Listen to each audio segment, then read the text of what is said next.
Well, we have an incredible topic to talk about today. And for those who are dialing in, thank you so much for dialing in. We're hosting these conversations with bold and responsible leaders like Lynne, who are here to help us rethink how we design our workforces, how we scale, how we think about this whole new world of work. Today, we are talking about, are you obsessed with optimization, efficiency, and work augmentation? Because we are.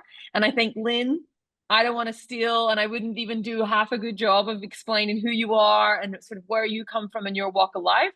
I would love for you to be able to give some context into the conversation of sort of who you are, sort of what your career brought you to, and the moment that sort of connected us together, because I think it's really lovely. Thank you. Thank you. Well, look, Siobhan, I've been at this about 2+ decades and working as chief people officer for across a variety of industries, household names like Driscoll's, like BNP Paribas, maybe more a French household than a US household, SunTrust Bank, you name it. I've crossed the industry, Castrol, the motor oil folks. And so when I met you at Unleash, I think we were there in April together in Las Vegas. I walked into that giant room full of booths, and yours one stood out like none other. It was a phenomenal rendering of like a campfire setting. Brought me right back to Girl Scout camp. But not just that.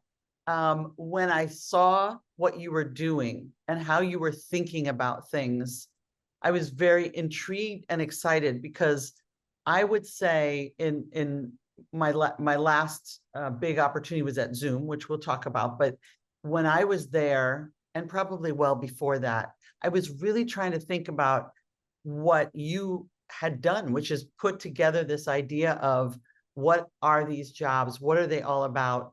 What are the skill sets I have in-house? And how do I make that all work in a way that helps the company grow and succeed? So when I saw you, I immediately said to one of your folks, is your CEO here? And they said, yeah, Siobhan's here. Can you see her tomorrow? And I said, absolutely. So we caught up, and it was just a great meeting, because I'm in love with what you're doing. Yeah, I love it. And I love it. And tell me, so you have had a long, rich career where you have held roles up until recently in chief people officer roles, right? And, when you think about your career, and the one that I'm really excited by when we met was Zoom. So if you think about organizations now, they're having to reinvent themselves. The way Absolutely. that we have built companies to date in this new world where there's digital workers, and the pace and the ups and downs are getting so aggressive between the hiring and the firing, the conversation where you and I really, I think, kind of clicked was when you built, and like, please tell us, like, from entry point of Zoom to the journey of building the company, like, and to IPO, like, that whole experience was right at the perfect time as well, right? You couldn't have been the hottest chief people officer in town if you tried in the best gig, I right? couldn't have if I tried. I couldn't have if I tried. And P.S., I'd never worked in tech before. So like that was my first tech role. And so when I joined, I was employee 1384. When I left Zoom, we were up near 8,000. And we went through, I got there to take them through IPO, but then quickly right behind came this thing called a pandemic, which made us go from 10 million users, people riding on our rails a day, to 100 million. Over the course of my time there, we went from a $300 million ARR company to 4 billion ARR. And that all happened in probably about 20 months of my 36+ months there. So I guess the other 16 I was snoozing, but no, I'm kidding. But I was hiring and onboarding 200 to 300 people a month for 20 months solid. It was, Wow. the scale was incredible. And we were navigating, obviously, pandemic at the same time. It was like, if you want to know what trial by fire is, I think of a better way to describe it than that, right? And I quickly realized that that sustainable growth isn't just about it, like expanding the business by adding headcount, adding headcount, adding headcount. It's about thinking through, what do you really need? Not only from a skill set perspective, but what roles are we creating? What tasks are happening now that we need to get people for or reskill people for? And we didn't do that. So it feels like, you know, if I could replay that moment with all we know now and with Reejig at my side, it'd be quite different. Quite different. Yeah. It was funny because one of the things that I was doing, and like obviously we don't have a Zoom moment, but we've had fast growth feeling. And the way that I've kind of described it to folks is like, and we haven't even fully exploded because, you know, we're just entering into the US market, and like that's been hectic, as you know. It's been great. But I was describing it to my team. It's like when you're rolling a rocket down the road to get ready to stand up, it's all the bumps on the way. But you guys were when the springs were popping out, the whole thing was shaking. It would have been absolutely crazy, all while navigating the pandemic all at the same time while hiring. I can only imagine the pain. Here's where I thought our conversation became very interesting. So I've been very public about, I want to build $1 billion company with under 100 people. Whether that's going to happen or not, I don't know. Right. And it's the goal that I've set myself and the founders to experiment with our workforce strategy in a way where we can build an organization of high value in a way where we're not just constantly hiring, because we went through that process of just hiring without really thinking through, which is, you know, where you and I were talking about. If we were to design companies, whether it's a Zoom, a startup, or you're looking at redesigning a multinational blue chip organization, the concepts are the same, right? And I think that's where, you know, when we have rethought about, you know, the new world of work is going to consider your full-time employees, your flex workers, whether they're your contractors, and then you're going to have your digital workers, whether these are your robotics in your factories or whether these are, you know, agents. And I think, you know, if you were to go back to now what we all know, you know, based on this, what's possible with AI and technology, when you were thinking about your workforce, when you were designing Zoom, how would we do it differently? Like when you think about that. I mean, I think the sustainable scaling really hinges on building that flexible, resilient workforce, because then you can adapt to all new challenges that are in front of you.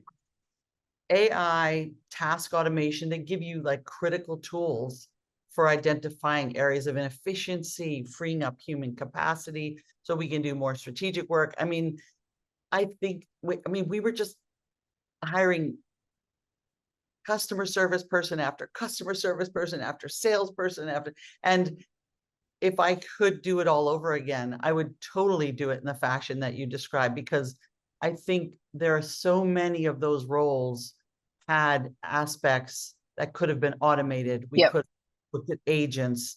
It's just, we weren't there yet, right? As a society, but we are now. And I think to do it all over again with day zero, and we did talk about day zero a lot because that was a big framework that we used. I think we would definitely have done it very differently.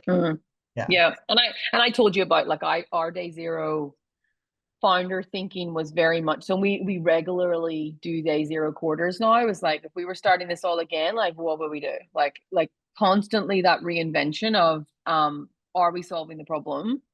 And the pace of change. And here's where I think it's going to get really interesting. So the chief people officer role in this new world of work, you know, you've got folks who've been sort of long in their career, who've seen multiple different changes over time of different sort of everyone. The future of work has been happening for many, many years. And like, how do you think, and what do you think chief people officers should be focused on right now, you know, with everything that's going on? I certainly think, and I can see it in the circles that I move about in, that chief people officers really need to embrace AI as a tool for organizational growth, not just a means of efficiency, right? That's not what this is all about. the focus has to be on leveraging AI to identify areas where automation can free up human potential for higher order work, right? That's what you're talking about. Yep. And then at the same time, and this is why I love what you do, because while at the same time, we're also going to facilitate continuous learning and reskilling, because this way, we don't just transform tasks, we actually transform careers, right? Yep. Yep. And that's what I think this is all about, and an exciting time in which to be in your role, in my role, right? Yeah. No, it really is. I keep saying to everyone, like, don't waste this moment. This is a once in a lifetime opportunity to be at the front of something so transformational. Like, it's like electric. And I know that sounds really dramatic, but like, this is so transformational. And yeah. Some of the conversations, and I'm probably going to be a little bit like spicy when I say this, when I talk to some chief people officers, it's like they're not paying attention, Lynn. They're not paying attention to like what's happening, and they think it's like not real. And I'm like you're not going to have a job if you don't adopt, because they'll hire someone else in who's commercially aware, who is enabling this technology like this transformation, that if you're resisting it, like they will move folks out of the way. And we're seeing, and I mean, I'm seeing a lot of change within the HR space, you know, globally, where they're bringing in more commercial minded HR folks. And I think, you know, this is where from a chief people officer role, like the things that they must be focused on has to be, to your point, sort of that resilient workforce, unlocking operational efficiency while creating opportunity for people. I think, you know, people think AI is, you know, the robots are here to take your job, but actually the robots are here to free you up to do the best part of your job.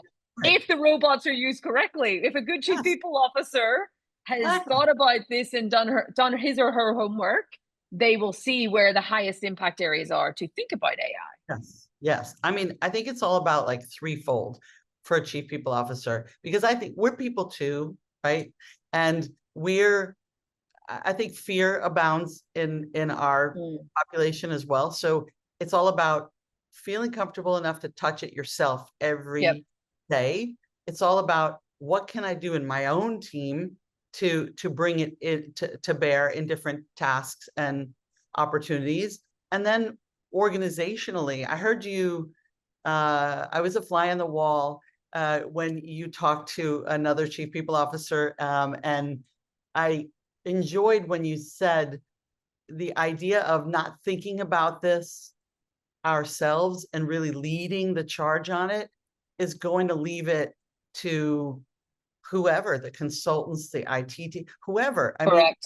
I see this going wrong in the way where like this department decides they want this AI, and this department AI, and this department, this leader wants that.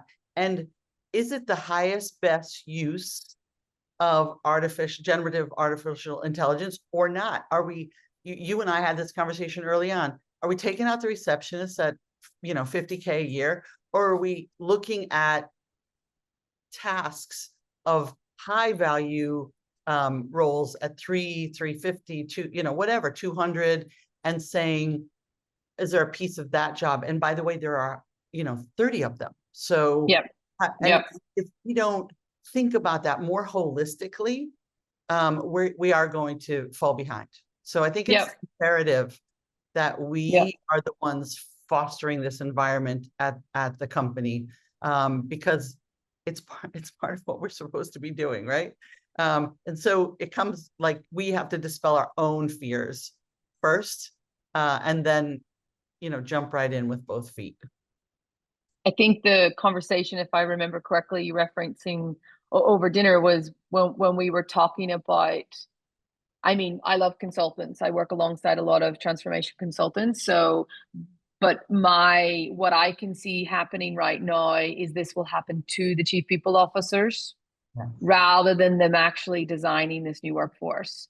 And there is nothing worse for those in HR, being told what to do and having no control over the design and part of the thinking around that. And I think there's a lot of the bigger transformation consultants in at this C-suite right now who are looking at AI and They are trying to figure out, they've got over the risk profile of it now, and it becomes where and how do we implement this and how fast. That's right. And my conversation in that moment was, this is the moment the chief people officer actually is the navigator of this new world. This is where Yes. the chief people officer uses data to basically tell you where the highest potential areas are to think about, the adoption of technology. And that can be based on the cost or pain. When you think about like task duplication, everyone doing the same work, the same problems keep happening in customer support all the time. Or to your point, that role costs $300,000 and 64% of it has AI potential. Like this is where it gives the chief people officer the ability to be, I suppose, the navigator in this new world, to give everyone a roadmap to think about. And you're never gonna like this illusion that we're overnight all gonna become an AI first company. It's possible for a company like me because I'm small and it's my company and I can do what I want. But in an actual, like a big company, it's like a Navy ship. Things take time, and you don't want to overwhelm your workforce, and you don't want to overwhelm. And, the cost of AI and the transformation of that, it takes time. So it becomes, how do you create a roadmap? Because essentially a digital worker is actually delivering on tasks which has skills to do so. Therefore, it's a form of capability that should exist in some form of whether it's a itinerary or some form of like ability to know, I've got my fixed workers, I've got my my flex workers, and I've also got my digital workers. That becomes in this essence what I believe, and that was that conversation. And I get really heated about that one right now, because I'm looking around me and I'm like, if I was a chief people officer right now, I would be having a ball. This would be amazing. This would be so good. And the best way to do it is to not come in with I think it's no. We've analyzed the data because we understand the work that's being done in our company, and we can tell you based on this where is the highest potential areas for the adoption of AI. And also, even more importantly, it is your role as the chief people officer to make sure you leave no one behind. So if you are going in and using technology and you see anywhere above a 50% automation potential, that you're either going to have to top that person up with a lot more of meaningful work, or you're going to have to reskill and pivot them.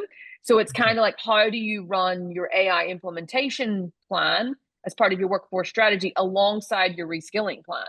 Because this is where it becomes highly valuable. And to your point in Zoom, you're hiring thousands of customer success reps. 80% of that work right now could be done through, online agents.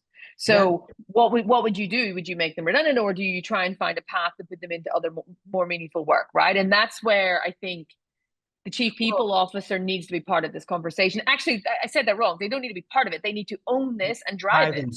That's right. That's right. And I was smiling when you talked about your organization. I use the same analogy all the time. I say speedboat versus a battleship. You can turn a boat pretty quickly. Battleship takes a little bit, but what you have to do really is build that adaptability. It really starts with trust and transparency, fostering open communication, embracing lifelong learning, really making sure that you're focusing on a culture that encourages experimentation without failure, right? It's about the mindset and getting people ready for what's coming, even if you start in small doses, right?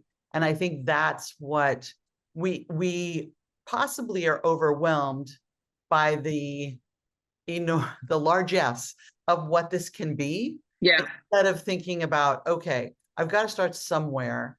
Let me look at this and figure out what's the highest, best use of AI and work in an experimentation mode. I really do think that's going to be critical for companies as they think about this and not try to boil the ocean.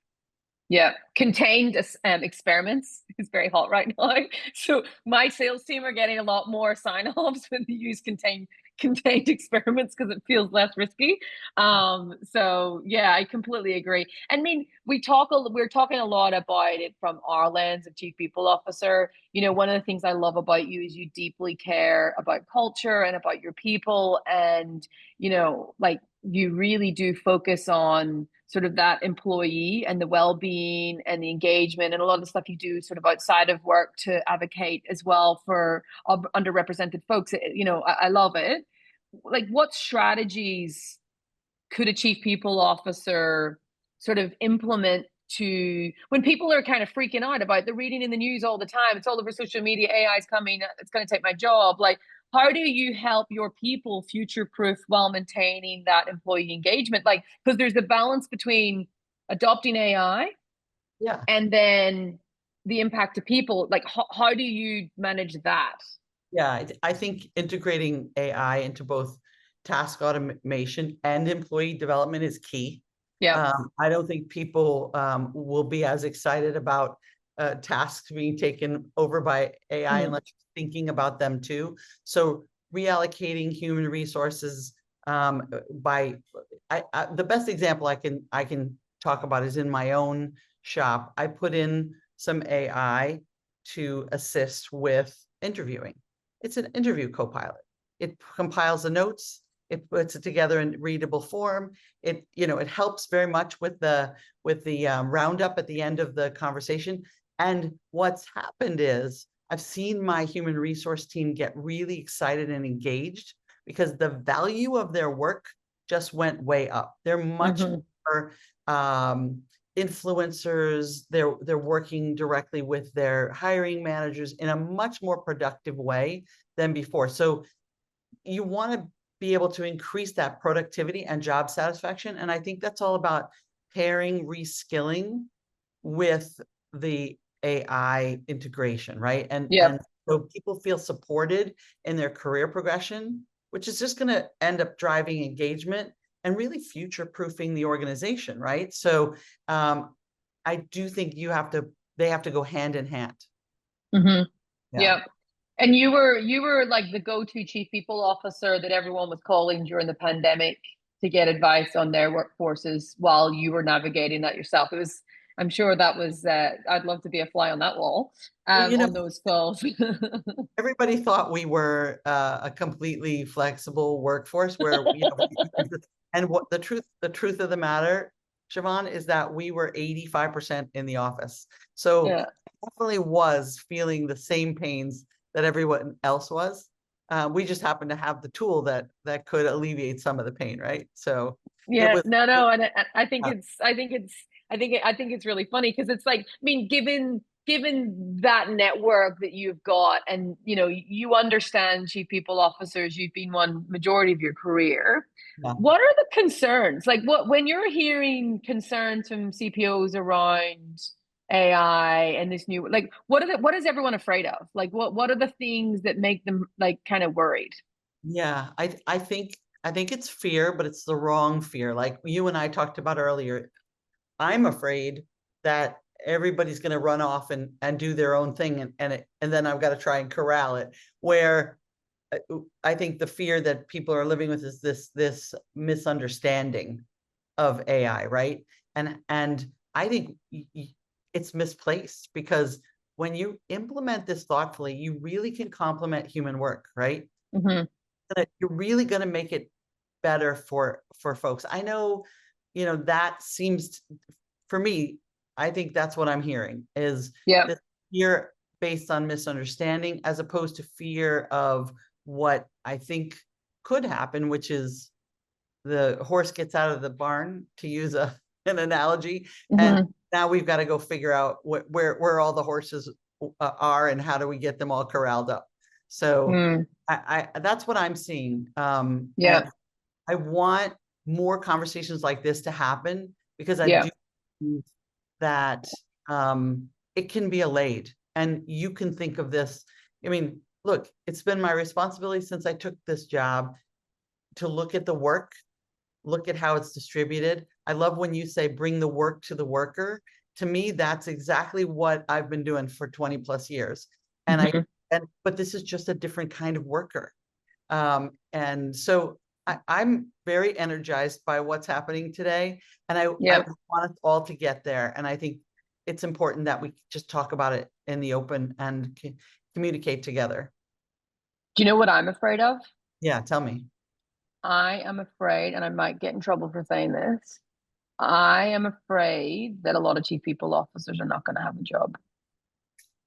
And I'm afraid of that because their unwillingness to take a risk, to adopt, to open their mindset, to realize that this is real. And I'm watching a lot of this, and I've had the experience now of building a company. So I am a workforce optimization expert. I've built a company, and I also can build AI. Yeah. And I'm a CEO. And I when I think about my role as CEO, and if I was in, you know, a CEO position where I had a chief people officer who wasn't getting on board and enabling me to drive my strategy, I would have a problem. And I think my concern is that I can see a lot of folks that are thinking that this is just another phase that we're going through, and they're not feeling, there's no velocity that I'm Yeah. feeling from chief people officers to adopt and to change. And I'm not saying go out and adopt a whole pile of technology. That's not what I'm saying. It's the willingness to the open mindset, the growth mindset, I think is missing.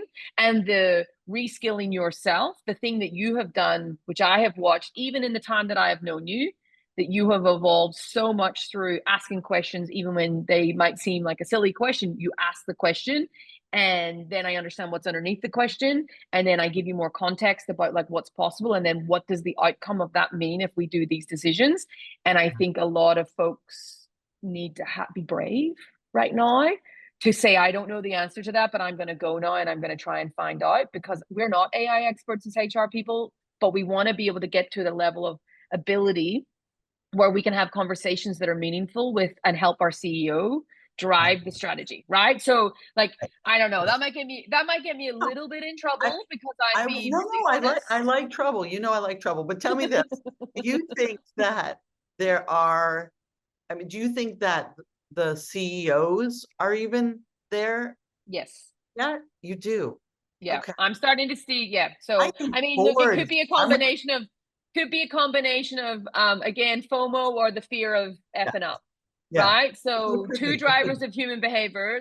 Everyone else is doing it, so I got to get on this fast. Right. Or there is the fear of effing up, which is the other version of that, where you stay in status quo and you die.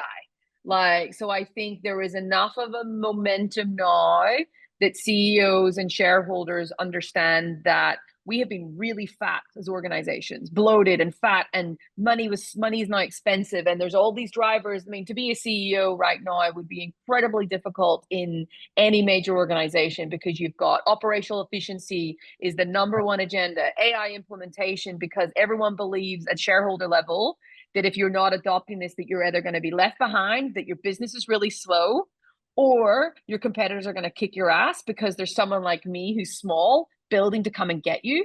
So that's the mindset of the CEO, right? Like, it's like that's what's in their head.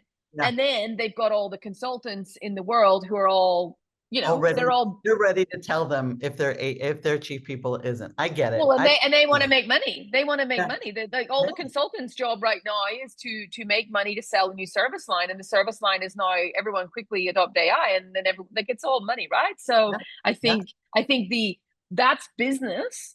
But then the thing that I'm afraid of is that the chief people officers, and don't get me wrong, I am finding in America, it's been great. I'm seeing a lot more willingness to be challenged, which is great.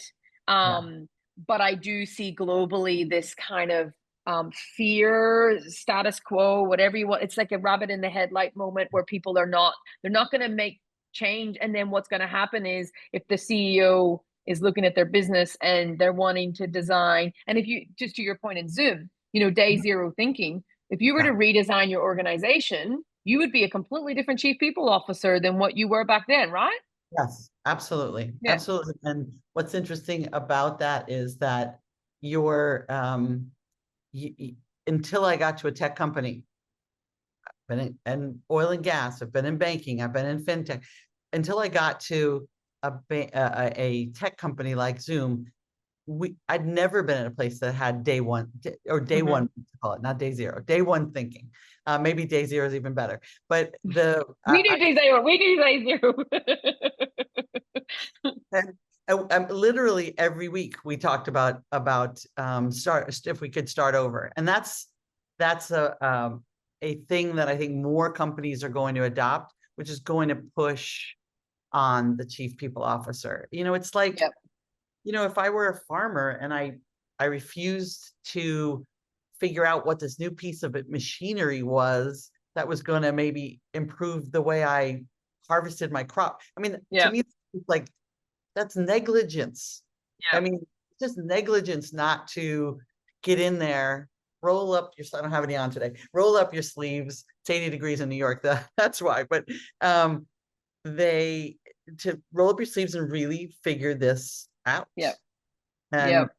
by the way, we say deer in the headlights. I love the rabbit in the headlights, though. Yeah, little rabbits are cute. Yeah, I mean, I think the conversation about, like, when we talked about day zero in Yeah. Reejig, and when I talk to customers about day zero, the whole emphasis on day zero is really about, like, forget about, the people for a second, and I mean that in the nicest possible way. I'm saying, what are the outcomes that the business needs? What is the work that actually has to be done? What are the tasks that are required in that work? And then what do you need to deliver on that work? Like, what are the skill requirements to complete that work? And even when you think about the chief people officer, if you were to day zero, and all the chief people officers or any senior HR folks on this call right now, I think you should take yourself outside of your office, outside of your house, go sit in the park, go to a coffee shop that's really nice, and literally think about that, and forget you, take the emotion out of it, and think about, what does our business need today to deliver on the strategy when it comes to our people? And very soon you will start to see the picture of what is the actual chief people officer's role. Yeah. And that's where it's redesigning your workforce, but redesigning the role of chief people officer becomes really important, because you have to deliver something completely different. Yeah. And here's what I'd say to chief people officers.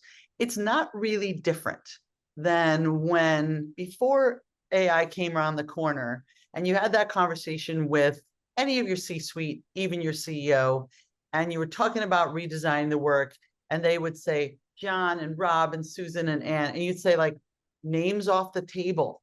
We're not talking about the people. We're talking about the work. It's not different than that, right? Yep. We're talking about the work, and then we'll plug in, is it now with AI, is it a digital worker, is it right? So it's not different than something a motion that we've been doing. It's just different workers.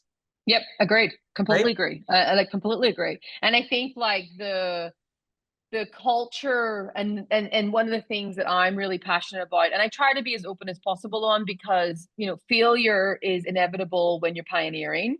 Like, the AI companies don't even know yet. So, like, it is expected that you're going to experiment and test and fail, and experiment and test and switch stuff off and switch stuff on. Like, we've got to actually become more okay with failure. And like, for me, like, failure has been the best thing that ever happened in my career, my personal life, because if you pay attention to that, you learn from it and then you grow. I think, like, a lot of folks want to have something perfect, and brand matters, and personal brand matters, and I've sold this thing in and it was promised to do X, Y, and Z, and that ability to actually experiment in a contained way allows you to be really flexible. The other thing I like, Lynn, about what you do is that you get in the weeds as well and make sure that you're aware of it. So you're not standing up in your ivory tower. You're actually, like, up close to that. So you are educating yourself while you're in the detail, but then you zone right back out again very quickly. Like, do you find that has helped you get across understanding AI and what it's possible? Totally. Yeah. When we brought the AI into my team, I touched it. I worked with it. I felt it. I wasn't about, and I asked a million questions, just like you said. I love questions, but because I'm in continuous learning mode. And I think that, but then to talk to employees about it and really tell them the why and how it was going to change their perspectives on their jobs. And it was it was good because I had already experienced it, right? So I do think that's really important. I can't overemphasize enough. And what you were saying is absolutely true. When I look at hiring leaders, I'm looking for leaders who have failed at something. Yep. You learn more through failure than you do success. Completely. So you have to embrace it. And we as chief people officers are good. This AI path is not going to be perfect. No. We just have to start somewhere. Yep. Right? So Lynne, you have been at the forefront of two major trends. You've been at the forefront of, you know, this work from home COVID thing with Zoom. You're now jumping ahead into this AI head first. Like, what do you think are the trends? Like, what are the things that you thinking are going to start coming up now when people start talking about this future of work? And what are the trends that you think are going to happen in the next few years across our space? I definitely think that we're going to be leveraging analytics more. I mean, we already do, but even more now with AI, because we're able to collect that data. We're going to be looking at continuous workforce mapping and not just in the moment, you know, for the next quarter or for the next year. We're going to be much more continuous with workforce. I think we're going to give ourselves the ability to really invest in reskilling, and reskilling for the right things. I think all of us were trying to put together development programs and buying this learning platform and that learning platform, but really, were we doing the things that we needed to do to advance the organization in the way that is trying to grow, right? So I think we're going to be much more targeted and acquire skills that are necessary. I think we're going to move to more of a place where we're looking at. I know jobs are about tasks. Humans are about the skills they bring to those tasks. I think we're going to look at things like total rewards. Other ways of not just rewarding promotion. I mean, in the world of tech, I'd say in all that boom, we were promoting people left and right, but not necessarily setting people up for success. With this dissection of tasks and then skills to match the tasks, we're going to be able to give people reward, advancement, et cetera, based on skills, which I think is going to be dramatic improvement of what we've been than what we've been, basically. I reckon it'll be like a full Uber model, you know, where like every task, you know, has a price. Or what do you call it over here? Task Rabbit? Is that what it's called? Rabbit, yeah. I literally had people from TaskRabbit in my house today building beds. No, I literally had them building my girls' bunk beds today, so that's why it's in my head. But they charge per piece of work. You know, like they charge per task, and that's where I believe like what did you do? You farmed out that task to TaskRabbit so you could do higher value things, right? I know. I wanted a robot. That'll happen soon enough, but let's get accustomed to what we have here. I want Elon Musk's first beta product. I'll take that, and they can do all my laundry and my cooking. I'd love that. I was talking to a friend of mine, and she goes, "Would you really take the first robot? Like, would you take the risk?" And I was like, "Hell yeah!" Like 100%. Have you seen my personal life right now? So someone on LinkedIn just posted that he jumped in the first well, not maybe first, but an autonomous taxi. And I was thinking, wow, that's guts. So that I would be afraid of that. I'd be afraid of that. But someone folding my laundry, oh yeah, I'd love that. You know what would be the best one? Someone to make school lunches. That would be That Yes, for me is like, my girls can't eat the canteen food in America because they got allergies, right? So school lunches has been, since the kids have been awesome. born, a very, very stressful thing for me. It's like to get organized because I always forget, even though I've done it for 7 years, I I am still forget. I am stuck on the laundry though, because I was thinking, wow, maybe that means no more missing socks. Yeah. Well, listen, I can't believe how quickly time flies when you're having fun. I have one more question for you Sure. before we jump off. So, what is the most valuable lesson that you have learned throughout your career when it comes to sort of workforce strategy transformation? Like, what's been the most valuable thing in that whole journey? And I'm not saying whole as in like it's been very long, but you have had a very rich, successful career. Yeah. The most valuable lesson that I've learned is that change is inevitable and people are resilient with the right tools like AI and a focus on reskilling, purpose. You can create a workforce that not only survives technological disruption, but thrives through it. And I Yeah. think that is keeping people at the center of every transformation. Don't forget your people. Yep. That's I the love biggest. it. I love it. I love it. And I think it's so important for the overarching message that we're talking about is zero waste of potential, right? This Love is it. win-win-win for everyone, whether it's in people, business, and society. Lynne, a massive thank you for joining us on this conversation. This is a conversation that I love. I'm so grateful I got to meet you. Thank you for all of your support in my relocation. For those listening and dialing in, thank you so much. We really appreciate your ideas. So share with us on social. And also, if you want to book your own skills masterclass in for your workforce, you can download this QR code and you can get one of our incredible workforce strategists to come and have a conversation with you about all things this new world of work. Lynne, incredible. I am excited to watch you pioneer yet another trend. And thank you everyone for dialing in.